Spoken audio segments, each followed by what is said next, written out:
আমাদের অঞ্চল জৌগ্রাম, আমরা জৌগ্রাম অঞ্চলকে সামনে রেখে একটা উৎসব করছি, জৌগ্রাম উৎসব 2024। এটা আমাদের প্রথম বছর।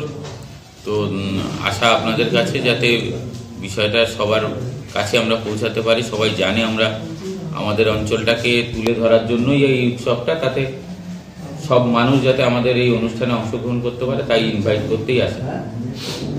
হঠাৎ করে এটা মাথায় কি করে এলো যে জৌগ্রামকে তুলে ধরতে হবে? জৌগ্রামে এমন কি আছে যা তুলে ধরার প্রয়োজন বলে মনে করলেন?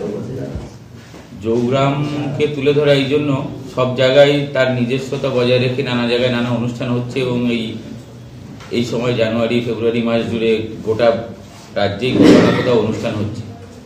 তো সেই অর্থে আমাদের এলাকায় সেরকম কোনো অনুষ্ঠান নেই যেখানে টোটাল জৌগ্রামটাকে তুলে ধরা যায়। তো সেই উদ্দেশ্য নিয়ে আমাদের আশা, কারণ জৌগ্রাম একটা একাধারে ইতিহাসের একটা খুব গুরুত্বপূর্ণ অধ্যায়ের একটা অংশ। আমাদের জলেশ্বর মন্দির জৈন ধর্মকে সামনে রেখে এবং পরবর্তীকালে শিব মন্দির, ইতিহাস প্রসিদ্ধ একটা জায়গা। তো সেই সমস্ত ইতিহাসকে এবং সমস্ত জৌগ্রামবাসীকে তাদের নিজস্ব প্রতিভা, তাদের ঐতিহ্য, সমস্ত কিছুটাকেই তুলে ধরার টার্গেট নিয়ে আমাদের এবছর পথ চলা শুরু। কবে থেকে কবে হবে? আমাদের 19 তারিখ, 19শে জানুয়ারি, 20 এবং 21 তারিখ, 3 দিন। কি কি হবে? আমাদের প্রথমে 19 তারিখে আমাদের র্যালি আছে একটা, র্যালির মাধ্যমে শুরুটা হবে। তারপরে স্টেজে অতিথি বরণ এবং অতিথিদের মাধ্যমে আমাদের অনুষ্ঠানের শুভ সূচনা। তারপরে নাচ, গান, আবৃত্তি,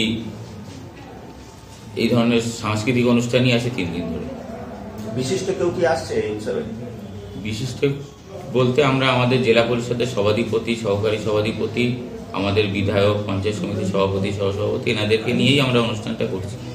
জৌগ্রামকে আপনি বলেন ইতিহাসের একটা অঙ্গ জৌগ্রামের মধ্যে নিহিত রয়েছে, জৌগ্রাম অঞ্চলের মধ্যে।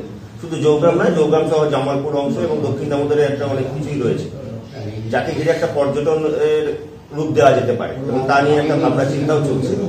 আপনারা মেলার মাধ্যমে সেটা তুলে ধরছে, তাহলে কোথাও কি সরকারিভাবে ঘাটতি রয়েছে এই বিষয়টাকে? না, সরকারি ঘাটতি না, সে উদ্যোগটা তো সরকারই চাইছে ইতিহাসের যে চ্যাপ্টার আস্তে আস্তে যেগুলো চাপা পড়ে যাচ্ছে সেগুলোকে তুলে ধরতে। আমরা এই প্রজন্মের ছেলেরা সেই সরকারি ইচ্ছাটাকেই কাজে লাগিয়ে আমরা আরো সেটাকে আমাদের নিজস্ব দায়িত্ব এবং কর্তব্যের মধ্যে পড়ে, কারণ আমরা সেই এলাকার বাসিন্দা, সেই জন্য সেটাকে আরো খানিকটা সরকারের সঙ্গে সঙ্গে আমরা তুলে ধরার চেষ্টা করছি। আপনার নাম এবং পরিচয়? আমার নাম মৃদুল কান্তি মণ্ডল, এই জৌগ্রাম উৎসব কমিটির সভাপতি।